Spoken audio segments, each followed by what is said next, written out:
Hello दोस्तों, कैसे हैं आप सब लोग। उम्मीद करता हूं काफ़ी अच्छे होंगे। तो दोस्तों, कल 10 फरवरी को फरवरी महीने का सबसे पहला आईपीओ ओपन होने जा रहा है, एजेक्स इंजीनियरिंग का आईपीओ। तो ये आईपीओ कैसा रह सकता है, इसकी लेटेस्ट जानकारी लेंगे। अप्लाई करना चाहिए, नहीं करना चाहिए, लॉन्ग टर्म लिस्टिंग, इन सारी चीज़ें जानकारी लेंगे।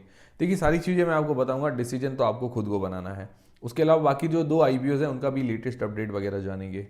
और कल मार्केट कैसा रह सकता है, क्योंकि दिल्ली इलेक्शन हुआ है, बीजेपी को जीत मिली है, मार्केट पर कैसा असर रह सकता है उसके बारे में भी जानकारी लेंगे। और एक और चीज़, अभी एक फेक मतलब लोगों को जो प्रोमिस करके लोगों से पैसे लिए हैं, अस्मिता पटेल नाम से है, तो जो यूट्यूबर थी और फेक एडवाइजरी चला रही थी, तो उस पर भी एक्शन हुआ है, उसके बारे में भी जानकारी लेंगे, ताकि क्या है कि आप भी अवेयर रहें। इसीलिए मैं आपको जानकारी वगैरह दूंगा। वीडियो शुरू करने से पहले दोस्तों, टेलीग्राम, इंस्टाग्राम, फ्री में डीमेट अकाउंट, व्हाट्सएप चैनल, सबकी लिंक डिस्क्रिप्शन के अंदर है, ज्वाइन करके रख लीजिए ताकि छोटा मोटा अपडेट जानकारी मिलती रहे। तो सबसे पहली चीज, एजेक्स इंजीनियरिंग का आईपीओ जो कि 10 फरवरी कल की तारीख में ओपन होने वाला है। तो क्या करना चाहिए, तो देखिए, जो लोग लिस्टिंग गेंस के हिसाब से अप्लाई करना चाहते हैं, जनरली हमारे 4 पैरामीटर्स हम देखते हैं। मतलब इसको मैं जैस पैरामीटर या नॉलेज जैस पैरामीटर्स कहता हूँ। ये सिर्फ हम रिस्क मापने के लिए देखते हैं, बाकी उसके बाद डिसीजन भी आपको बनाना होता है। जीएमपी देखिए तो अंदाजन 8% के आसपास चल रही है, थोड़ी अभी कम चल रही है। मिनिमम मेरा क्राइटेरिया रहता है कि 20% हो तो थोड़ा सेफ है। फिर दूसरा है एंकर लिस्ट। एंकर लिस्ट इसकी अच्छी आई है। म्यूचुअल फंड में बात करें, एफआईआई बात करें, तो बढ़िया नाम शामिल है और लगभग 6.5-7 जैसी रेटिंग दे सकते हैं अंदाजन। फिर वैल्यूएशंस देखें तो वैल्यूएशंस ठीक ठीक है। फेस वैल्यू ₹1 पर तो थोड़ी महंगी लग रही है, पर अपने पीयर्स के मुकाबले सस्ती है। तो इसीलिए मैं लगभग वैल्यूएशंस में तो आधा पॉइंट देना चाहूँगा। बाकी सब्सक्रिप्शन वगैरह आना बाकी है, डिमांड वगैरह आएगी तब पता चलेगा सारी चीज़ें।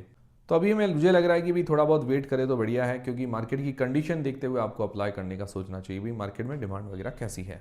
अभी थोड़ी डिमांड जो है कम नज़र आ रही है। तो आप लोग क्या करेंगे, अप्लाई करेंगे नहीं करेंगे, वो कमेंट करके बता दीजिएगा। फिर जो लोग लॉन्ग टर्म के हिसाब से अप्लाई करना चाहते हैं, तो पॉजिटिव्स और नेगेटिव्स देख लेते हैं। पॉजिटिव में ये है कि इसका सेक्टर अच्छा है। मतलब ये कंक्रीट जो मिक्सचर होते हैं, सीमेंट बजरी वगैरह का जो कंक्रीट मिक्सचर होता है, जो आरसीसी की छत वगैरह बढ़ते हैं, उसके अंदर ये कंक्रीट मिक्सचर होता है, उसके इक्विपमेंट्स या मशीनरी ये बनाती है। तो सेक्टर अच्छा है, यूनिक भी है, और अपने सेक्टर के अंदर टॉप लीडिंग जो कंपनीज होती है, टॉप 5 टॉप 10 में इसका नंबर आता है, काफ़ी अच्छी बात है। बाकी सबसे अच्छी बात लगी, फाइनेंशियली स्ट्रांग है, रेवेन्यू प्रॉफिट के अंदर अच्छी ग्रोथ है। उसके साथ ये ऑलमोस्ट डेट फ्री कंपनी है, इसके ऊपर उधारी नहीं है, ये काफ़ी अच्छी बात है। ऐसी बहुत कम कंपनीज देखने को मिलती है। इसके अंदर रिजर्व्स अच्छे हैं, आरओई आरओसी वगैरह बढ़िया है। प्रमोटर की होल्डिंग अभी 93% की है, आईपीओ के बाद थोड़ी कम हो जाएगी। तो मतलब ओवरऑल अच्छी कंपनी नज़र आ रही है। नेगेटिव्स क्या है, नेगेटिव्स ऐसा विशेष तो कुछ नहीं लगा, बट एक दो बता देता हूँ। जैसे वैल्यूएशंस थोड़ी और सस्ती करते तो बढ़िया रहता। फेस वैल्यू ₹1 पर लेके आ रहे हैं, तो थोड़ी और सस्ती कर लेते। और दूसरा मुझे लगा कि पूरा का पूरा ओएफएस है, थोड़ा बहुत फ्रेश इश्यू लेके आते तो बढ़िया रहता। हालांकि कंपनी को देखते हुए पैसों की तो खास ज़रूरत लग नहीं रही है, बट ठीक है, थोड़ा बहुत कर लेते तो ठीक रहता। बाकी ओवरऑल कंपनी अच्छी नज़र आ रही है, मतलब जिसको बैलेंस्ड कंपनी कहते हैं वो नज़र आ रही है। बाकी ओवरऑल यही है कि पहले दिन हमें डिमांड वगैरह देखनी चाहिए, उसके बाद अप्लाई करने का सोचना चाहिए, ताकि क्या सेफ्टी रहे, क्योंकि भी मार्केट भी अभी अप्स एंड डाउन्स काफ़ी ज़्यादा चल रहे हैं। बाकी दोस्तों, कोई भी आप डिसीजन बनाएं, अपनी रिस्क अपना एनालिसिस लगा के बनाएं। फिर दोस्तों, हेक्सावेयर का आईपीओ जो कि 12 फरवरी को ओपन होने वाला है, इसकी जीएमपी लगभग 1% के आसपास चल रही है। बाकी इसकी रिव्यू का वीडियो मैं डाल चुका हूं, और एंकर लिस्ट वगैरह आते ही मैं आपके साथ डिस्कस कर लूंगा। फिर दोस्तों, क्वालिटी पावर इक्विपमेंट का आईपीओ जो कि 14 फरवरी को ओपन होने वाला है, इसका प्राइस बैंड मार्केट लॉट अभी तक नहीं आया, जैसे ही आएगा तो मैं आपके साथ जानकारी शेयर कर लूंगा। तो दोस्तों, ये हो गया आईपीओ के अपडेट्स। अब एसएमई आईपीओ के बारे में बात करें तो अभी कोई ऐसा विशेष एसएमई आईपीओ नहीं है जिसकी डिमांड कोई इतनी ज़्यादा खास चल रही हो, ठीक ठाक अभी है, और कम डिमांड अभी थोड़ी बहुत चल रही है। कोई ऐसा आएगा आईपीओ जिसकी डिमांड ज़्यादा चल रही है तो मैं आपको अपडेट कर दूंगा। फिर दोस्तों, मार्केट का हाल जानते हैं कि कल मार्केट कैसा रह सकता है। तो देखिए, अब मार्केट के पास थोड़े चढ़ने के, अगर कहें थोड़ा बहुत मतलब तेजी के कुछ कारण हैं। पहला तो है दिल्ली इलेक्शन में, अभी लेटेस्ट कारण दिल्ली इलेक्शन में बीजेपी की जीत हो गई। दूसरा कारण अभी ये है कि भाई इनकम टैक्स में छूट मिली है 12 लाख तक, ठीक है, वो तो पहले ही हो गया था, बट ये दूसरा कारण भी है। तीसरा है कि आरबीआई ने रेपो रेट कम की है, तो ये तीसरा कारण है। तो ये भी 3 मुख्य कारण नजर आ रहे हैं कि मार्केट जो है मंडे के दिन थोड़ा तेजी के साथ खुल सकता है। ये तेजी हो सकती है ऐसा अंदाजा है, बट ये जो भी तेजी होगी थोड़ी शॉर्ट टर्म के लिए देखने को मिलेगी, ज़्यादा लॉन्ग टर्म के लिए तो नज़र नहीं आ रही, क्योंकि ओवरऑल जो ग्लोबली संकेत हैं वो तो थोड़े वीक हैं। ट्रंप जो है टैरिफ वॉर कर रहे हैं, मतलब सभी देशों पर टैरिफ वगैरह लगा रहे हैं, तो मतलब कुछ ना कुछ उल्टा पुल्टा ट्रंप की तरफ से बयान आ रहा है, जिस कारण मार्केट में थोड़ा बहुत दखल पड़ सकता है। तो ये जो तेज़ी है उस पर थोड़ा क्या है कि तेज़ी थोड़ी धीमे हो सकती है। बाकी ओवरऑल ग्लोबली भी देखें, अभी इंडिया के अंदर एफआईआई थोड़ा सेलिंग ज़्यादा कर रहे हैं, इस कारण भी हमें गिरावट देखने को मिल रही है। तो ये दो चीज़ें थोड़ा दखल डाल सकती है। बाकी संकेत है कि मंडे के दिन थोड़ा हमें तेज़ी देखने को मिल सकती है। बाकी देखिए, मार्केट कोई भी प्रिडिक्ट नहीं कर सकता है, ये सिर्फ एक अंदाज़ा है, अंदाज़ा मानकर ही चले हैं। फिर दोस्तों एक और चीज़ जो मैंने आपको बताई थी कि भाई एक फ्रॉड, जो काफ़ी यूट्यूब चैनल भी फ्रॉड होते हैं, काफ़ी लोग टेलीग्राम चैनल फ्रॉड चलाते हैं, तो उनसे सावधान रहिए। मतलब जो पैसे मांगते हैं फालतू के, कि आप इतने पैसे दे दो, हम आपको इतने गुना करके दे देंगे, 3 लाख दे दो तो 3 करोड़ कर देंगे, ऐसे काफ़ी लोग मांगते हैं पैसे, तो उनसे आप सावधान रहिए। हमारा कोई भी ऐसा टेलीग्राम चैनल नहीं है जो पैसे मांगता है, ठीक है। कोई हमारे नाम से, मुझे पता है काफ़ी फेक चैनल्स भी बन रखे हैं, तो उनसे आप सावधान रहिए। हमारी तरफ से कोई भी पैसा नहीं मांगा जा रहा है, ठीक है। ये चीज़ आप ध्यान में रखिए। कोई मांगता है तो उसको मना कीजिए और सावधानी रखिए। आजकल बहुत ज़्यादा फ्रॉड चल रहे हैं। बहुत सारे ऐसे यूट्यूबर्स भी हैं जो मतलब काफ़ी फेक वगैरह चीज़ें करके, मतलब फेक प्रॉमिसेस करते हैं कि भाई इतना पैसा लगाओ, इसमें इतना हो जाएगा, और फेक शेयर के रिव्यू भी करते हैं, तो ये चीज़ आप ध्यान में रखिएगा। तो ऐसे ही एक यूट्यूबर थी अस्मिता पटेल, पहले यूट्यूब पर चैनल था, लगभग अभी 5 लाख सब्सक्राइबर्स हैं उनके।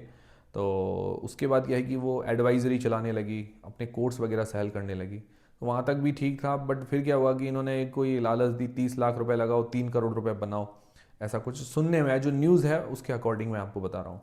तो उसके बाद क्या है कि लोगों को लगभग 53 करोड़, मतलब उससे भी ज़्यादा का नुकसान हुआ, पर सेबी ने भी 53 करोड़ 67 लाख के आसपास वसूल कर लिए इनसे, जब्त कर लिए हैं।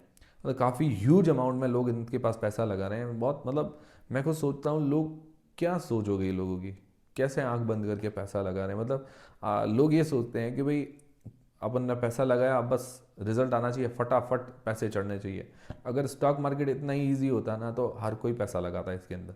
और सबसे बड़ी चीज़, घर में जो लेडीज़ है ना, हमारी मम्मियाँ वगैरह, अगर इतना ईजी होता ना सबसे पहले वो पैसे लगाती, इतना ईजी होता तो।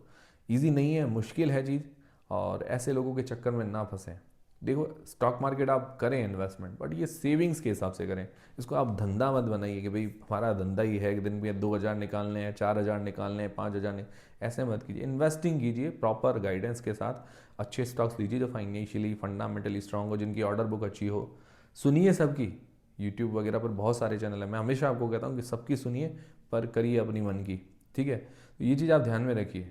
और मैंने ये भी सुना कि 7-7 लाख रुपए लेती थी, कोर्स सेल करती थी। तो ऐसे कौन से बेवकूफ़ लोग हैं जो 7 लाख रुपए देते थे इनको। भाई कोर्स हो 100 रुपये, 200, 500 रुपये, 1000 रुपये, मैक्सिमम 5000, मैक्स टू मैक्स 10 हज़ार रुपये कोई कोर्स के हो तो बढ़िया लगता है कि भाई हाँ ठीक है, चलो वो अच्छी ट्रेनिंग करा रहे तो 10 हज़ार भी ले लिए।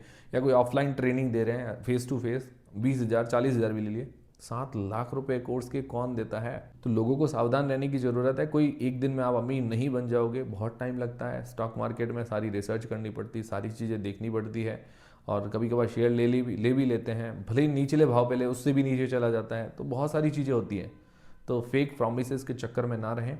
और हम भी कोई ऐसा कोई ना, तो मैंने कोई कभी को कोर्स लॉन्च किया है, ना कोई मेरा कोई ऐसा टेलीग्राम चैनल है जो पैसे मांगता है, ना कोई मेरा मतलब मैं यूट्यूब पर कोई ऐसी चीज़ें चलाता हूँ। तो मैं हमेशा आपको कहता हूँ, काफ़ी लोग कहते हैं कि फिर आप मुझे कहते हैं कि भाई, मैं कहता हूँ ना कि भाई अपनी रिस्क अपना एनालिसिस लगा के आप कोई भी डिसीजन लें। काफ़ी लोग कहते हैं कि अपनी रिस्क अपना एनालिसिस लगाना, तो आपको क्यों देखना है भाई। मुझे देखना है तो सिर्फ गाइडेंस के लिए देखिए, रेफरेंस के लिए देखिए, भाई आपको चीज़ें समझ में आ जाए। बट डिसीजन तो आपको खुद को ही बनाना है ना। फिर कल को आपको पैसे डूब गए तो फिर कौन जिम्मेदार होगा। इसीलिए डिसीजन तो खुद को ही बनाना होता है। और सारी चीज़ें देखें। ऐसे फेक जो प्रोमिस करते हैं कि भाई इतने पैसे डबल हो जाएंगे, इतने टाइम में ये हो जाएगा, उनके भरोसे आप मना रहे हैं। ये मैंने इसीलिए जानकारी दी है कि भाई मुझे पूरा जानकारी नहीं कि भाई क्या है क्या नहीं है, मैंने भी न्यूज़ पढ़ी है, वो मैं आपको बता रहा हूँ। और जानकारी इसीलिए दी है कि ताकि आप अवेयर रहें। भाई टॉपिक आ गया ताकि आपको अवेयर कर पाऊँ, तो ये अच्छी बात है। और हमारे कोई भी टेलीग्राम चैनल वगैरह नहीं है, कोई भी कुछ नहीं है। कोर्स लॉन्च होगा तो मैं आपको बता दूंगा। और करेंगे तो भी सस्ता ही करेंगे, ज़्यादा महंगा नहीं करेंगे। भी 500, 1000, 2000, इससे ज़्यादा मुझे नहीं लगता कि मैं कोर्स सेल करूँगा। अभी मेरा विचार भी नहीं है, करूँगा तो मैं आपको बता रहा हूँ। तो सतर्क रहें, सावधान रहें। मतलब फिर आपका पैसा बहुत अनमोल है, कोई ले जाएगा फिर ऐसे करके, तो फिर आप मतलब बाद में रोएंगे। इससे अच्छा पहले ही सावधान हो जाइए।